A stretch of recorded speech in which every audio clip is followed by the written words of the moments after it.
first Friday of Ramadan. Congratulations and Ramadan Kareem, Ramadan Mubarak to everyone. We thank Allah subhanahu wa ta'ala لهذه الضيافة الرمضانية for this beautiful and blessed banquet of heaven open to the faithful all over the world. Last week I explained that Siyam and fasting is not just stop eating and drinking, but also to stop what may break our soul. A lot of people are very sensitive about the things that break the soul, but not as sensitive about the things that break the soul.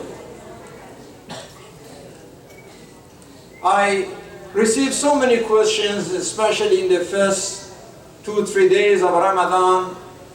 People are asking, when I'm fasting, is it okay if I brush my teeth? Of course. If I had to go to a dentist and have some cleaning for my teeth. What if I use perfume when I'm fasting? What if I color my hair? What if I apply lotion? What if I do blood donation? What if there was vaccination or there was a pain and I want to do injection to kill the pain? What if I go swimming without putting my head underwater? No problem about any of these things that I mentioned. You are fasting and all of these items are okay. Some details, of course, some of them better not to do during Ramadan, but nothing is haram and none of them break your fast. What if I accidentally ate something or drank water by accident? You didn't have intention, your fast is okay. What if I had to do the ghusl like al-janaba before the fast and I forgot? Still your fast is okay. What if I was eating and thinking that it's not Fajr yet and then I realized it was Fajr? Your fast is okay. What if some ulama says you have to make it up, but you don't have to pay kafara for this. What if I thought it is Maghrib and I started eating and then I realized it was not Maghrib? The same thing, there is no kafara for that. The maximum if someone does the ihtiyat is just to make a qada later on, but is not like a big issue because it was not intentional. The purpose of fasting is not to torture us, it's just to test us. This is why for Sheikh and Sheikha, those who are so elderly, there is no siyam for them, they don't have to fast. Somebody is traveling, no fasting. A lady is pregnant or nursing her babies and fasting may bother her or the baby. No fasting for this group. She can make it up. She should make it up later after Ramadan. She has 1 year to do this for the next year. But there is no kafara, there is no problem. There is a girl she is 9 years old. Technically she is baligha, but she is a little girl, she cannot fast. It's too hard for her to fast. If it is really too hard, that's not tolerable for her, she doesn't have to fast. So the purpose is not that Allah enjoys us to just suffer. He wants us to pass this test of Ramadan, not to be too lazy. So, oh, I'm now thirsty because it's hot. The faithful, they had to fast in Medina and the weather was 120, 130 and still they were working or doing the jihad and still they were fasting. But if we just wear a little change, so this is not for this, we have to be a little, of course, fasting is hard. But not to the point of torture that's not really tolerable because God is Hakim, He is understandable, He doesn't want to torture us, something that doesn't make sense. So He is munsif, He is fair and reasonable, that the religion is religion of reason. So why is it that we are so sensitive about questions that are related to physical fasting, but we are not that much sensitive about the questions that may hurt our soul?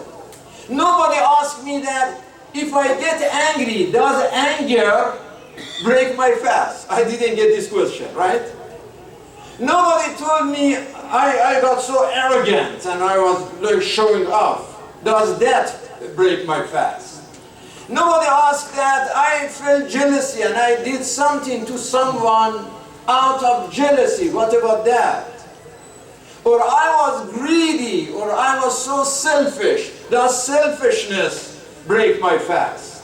Well, these are the real questions. Look at the dua fi Sahifa Sajjadiyya, dua al-Thamin, the 8th prayer of Imam Zain al-Abidin in Sahifa Sajjadiyya. Imam mentioned 44 spiritual diseases. If you have Sahifa Sajjadiyya, open and read it. If not, go online, just say dua al-Thamin of Sahifa Sajjadiyya. You can find it online. اللهم إني أعوذ بك من هيجان الحرص وسورة الغضب وغلبة الحسد وضعف الصبر وقلة القناعة وشكاثة الخلق وإلحاح الشهوة وملكة الحمية ومتابعة الهوى ومخالفة الهدى وسنة الغفلة وتعالي الكلفة. 44 spiritual diseases in dua as-Sahifa Sajjadiyya. These are the real breaks and damages for our fast. There is a wasiyah from Imam al-Qadim alayhi salam. Imam al-Qadim, he is talking to one of his companions, Husham ibn Hakam. And the Imam mentions 75, even more than this. More than the other one for 44. This is 75 diseases for our morality. Kitab al-Junud al-Aql wal-Jahl. Imam is talking about al-Adl, wal-Jur, al-Shukr, wal-Kufran, al-Tawadu, wal-Kibr, al-Rahma, wal-Qaswa, al-Mawadda, wal-Adawa, al-Tawba, wal-Israr, al-Sakha, wal-Bukhl, al-Ulfa, wal-Firqa. Talking about the real issues that make a difference. Whether we are human beings or we are not acting like human beings. These are the prescriptions and these are the medicines in the Quran and the Hadith for our spiritual diseases, and we have to take this issue seriously. So, month of Ramadan, brothers and sisters, yes, اجتناب الأكل والشرب. We don't eat, we don't drink. But the purpose of Siyam is not really Adam al-Akli wa Shur. Adam al-Akli wa Shur, this is a means. What is the goal of Ramadan? The purpose of Ramadan, لَعَلَّكُمْ تَتَّقُونَ, is to achieve that taqwa, that transformation that I talked about it last week. يَا أَيُّهَا الَّذِينَ آمَنُوا اتَّقُوا اللَّهَ وَقُولُوا قَوْلًا سَدِيدًا. Taqwa fil qalb wa taqwa fil lisan. The purity of intention and the purity of expression. قولا سديدا. When you talk with beauty and purity, it's not only to stop lying and backbiting. A lot of talks that it might not be lying, it might not be backbiting, but it's nonsense. What about that? اجتنب الحذر فأيسر جنايته الملامة. Imam is saying that stop talking nonsense. And then some people just talk, but there is no meaning. That is also breaking our fast in a spiritual way, not in technical way. فلا تقولوا بما لا تعرفون فإن أكثر الحق فيما تنكرون. Imam Ali is saying that the things that you don't know, don't say it. A lot of things you just deny it, and that is the truth. You are denying the truth, or you are covering the truth. You have to be careful. Of course, if la samhallah somebody is lying, that is worse. What is it that we are sensitive? If I brush my teeth, may break my fast, but if I lie, like I don't even think about it. إياكم والكذب لا سوء أسوأ من ال. There is no disease worse than lying. إن الله جعل للشر أخفالا وجعل مفاتيح تلك الأخفال الشراب والكذب شر من الشراب. Imam Baqir alayhi salam is saying that like all the evils are in one box, and the key for opening that box of entire evil is al-kham. Somebody drinking water, losing his mind, her mind, does whatever is going on. So this person who is drunk may do any evil. It's very dangerous. But then Imam is saying, well, كِذْبُ شَرٌّ مِّنَ الشَّرَابِ. Something even worse than drinking alcohol is to lie. One of the worst things about munafiqeen, وَاللَّهُ يَشْهَدُ إِنَّ الْمُنَافِقِينَ لَكَاذِبُونَ. Why munafiqeen are so dirty? Because they are kadibun, because they are liars. One of the things about al-Jannah is that لَا يَسْمَعُونَ فِيهَا لَغْوًا وَلَا كَذَّابًا. There is no nonsense and there is no lie. These two qualities don't exist in Jannah. You have to be careful about that. But now lying is normal. A guy who is going to be president of the United States, he says, I was in New Jersey, where thousands and thousands of people were cheering when the World Trade Center was collapsing. Can you imagine? How you, Mr. Trump, only you saw this, nobody else saw it. You're saying, I was watching. Which TV you were watching? There is no TV, no radio station that ever reported that after 9/11, thousands and thousands of people in New Jersey, they were cheering and dancing while the World Trade Center was collapsing. That's a big lie. And he's saying it, he's telling it, just perfectly normal. And surprisingly, millions and millions of people, they follow him and they support him. And they don't care that he lies. You may want to say that, what about now? Mr. Trump, he doesn't say that he is necessarily a faithful person. He doesn't fast. What about us? Somebody who says that he is Khadim al-Haramain al-Sharifain and he's the big liars in the world. Alf Rahma to Trump compared to Saudi regime. When you see that the big lies, you remember last week, Ban Ki-moon, he said that he put Saudi Arabia in the blacklist because of their crimes in Yemen and killing and wounding almost 1,200 kids, attacking the school, the hospitals, the houses. They kill hundreds and hundreds of babies and kids. He said that. All of a sudden the Saudis mobilized and started threatening that if you don't withdraw our name from this blacklist, we are not going to pay you any penny anymore. Not only the Saudi, all these Gulf governments, they said the same thing. Yesterday or day before yesterday, the Secretary General of United Nations, he withdrew the Saudi from the list, and he said that this was one of the most painful and difficult decisions I have had to make. I made this as a very painful. And he said, because we received some threats that they are going to stop their financial support, and I thought that this money, we get it from Saudis and others, we are spending it for other children. So to save the lives of other children, we had to ignore the children who are already dead. So we had to do that. He says it. That I didn't under the hood under. But now look at the liars. قال مندوب السعودية لدى الأمم المتحدة إن المملكة لم تهدد ولم تضغط على أحد ليس من أسلوبنا ولا من ثقافتنا أن نهدد أحدا. Liars, pansies, fires, this is really the case for that.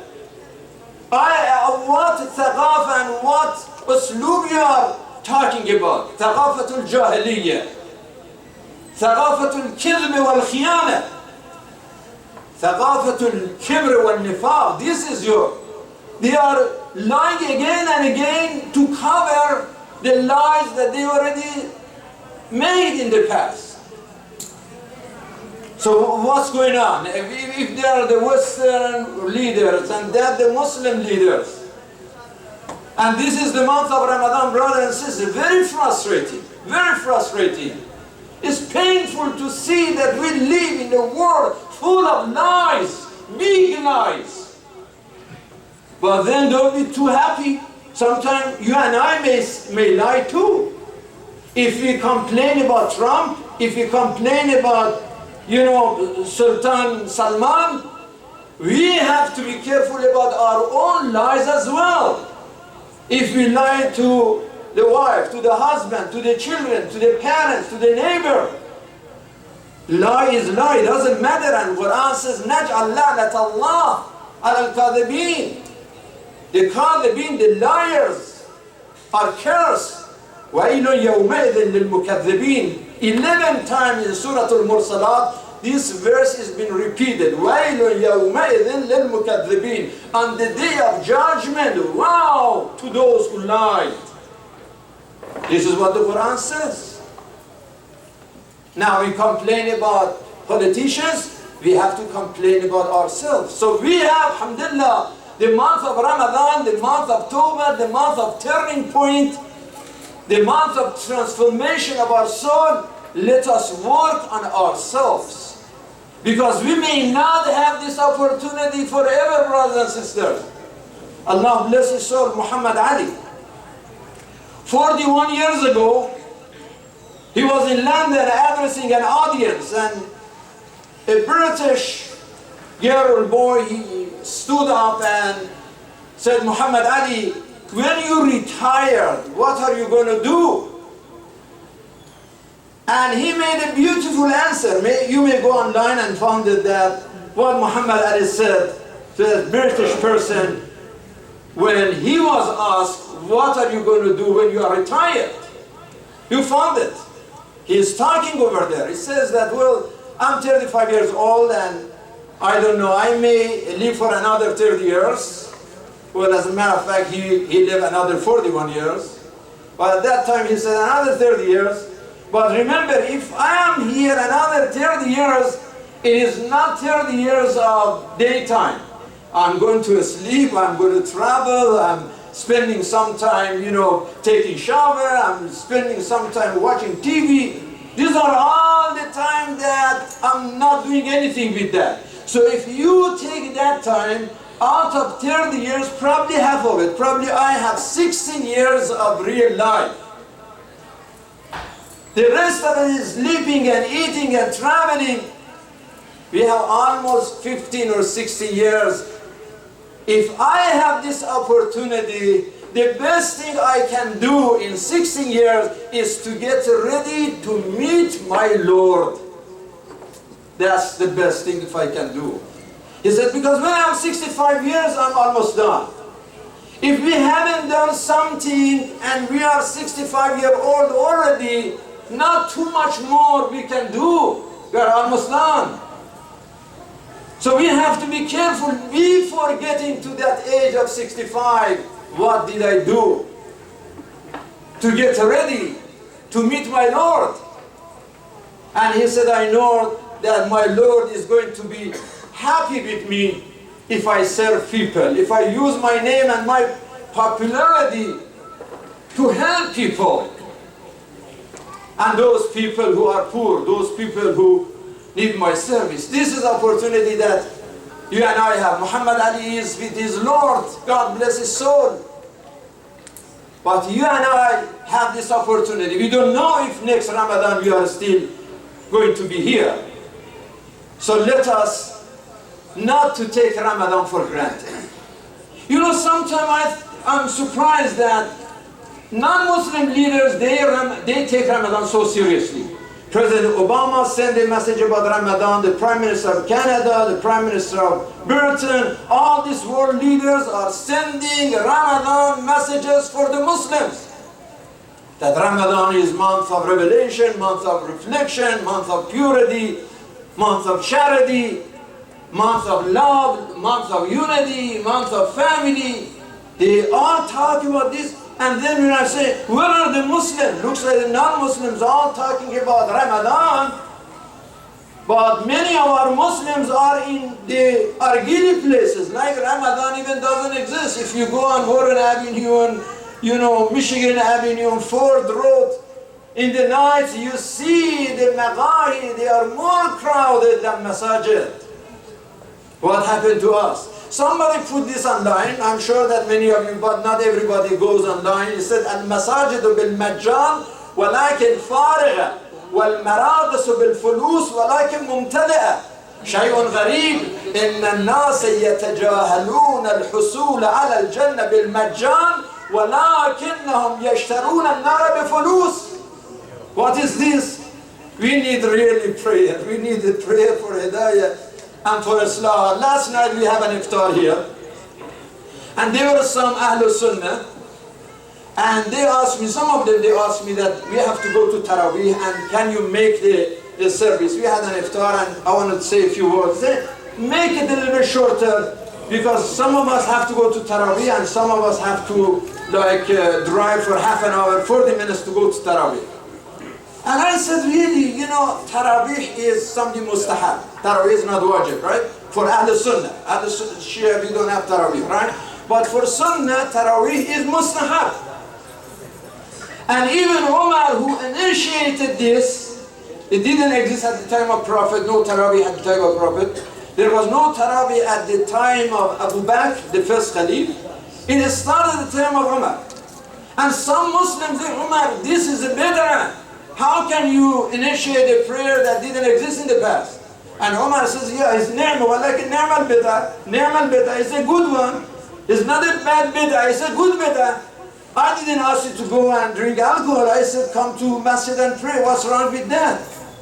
I said, honestly, I prefer, you Ikhwan Sunnah, you are doing Taraweeh. I prefer this Taraweeh that going to hookah centers or hookah halls and spend their hours and hours in the nights of Ramadan. Which one is better? Taraweeh is better or spending argila smoking? Which one is better for your soul and even for your body? So brothers and sisters, take this Ramadan very seriously. We have 4 speakers in Arabic, in English, national, international, no excuse. Now next week, the schools are done and school ends next week, and still we have a big part of Ramadan there. Let us come to the masjid and bring the children. We have a program for children every night here. It's educational, it's entertainment, it's fun, it's faith, it's enjoyment. And this is our responsibility. Let us leave a legacy for our children. As Muhammad Ali made this wasiyah. What can I do to get closer to God? That should be our legacy for our children. Any carelessness is so dangerous. We just heard about the tragedy happening in Dearborn. I don't have the details yet, but I heard that, these parents that they were sleeping apparently, and their kids, they went over the fence and to the neighborhood. There was a swimming pool, and a boy and a girl fell down in the water and died.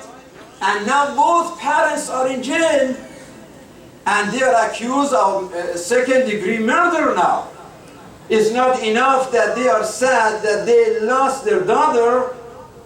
Now they are in the court as criminals too. It's a big responsibility for us, responsibility of kids. And let us take it so seriously, especially in Ramadan. Let us be Ramadaniyun and Al-Qadriyun, Laylatul Qadr, and teach our children the meaning of Siyam, the purpose of Siyam, the meaning of Taqwa, the meaning of those spiritual diseases that damage our soul. Let us leave this legacy. My son, my daughter, never lie, never lie. If I want to tell you one thing as your father, as your mother, I'm telling you in your life, never lie. لا تكذب ولا تكذب. You don't want somebody to lie to you, don't lie to somebody else. Even if it is a joke, make it like your resolution of this holy month of Ramadan, that لَعَلَّكُمْ تَتَّقُونَ is not only to control my stomach from food and from water, but to control my intention, to control my expression, to control my action, to control my mouth. Not to say nonsense and not to backbite and not to get involved in gossip and not to lie. These are the real applications of fasting in Ramadan that we learn it in Ramadan and we practice it after Ramadan. Allahumma ij'alna في هذا الشهر العظيم من المستغفرين. اللهم اجعلنا فيه من عبادك الصالحين. اللهم اجعلنا فيه من أوليائك المقربين برأفتك يا أرحم الراحمين. وإلى الصلاة إن الصلاة تنهى عن الفحشاء والمنكر. والسلام عليكم ورحمة الله وبركاته. اللهم محمد وآل محمد.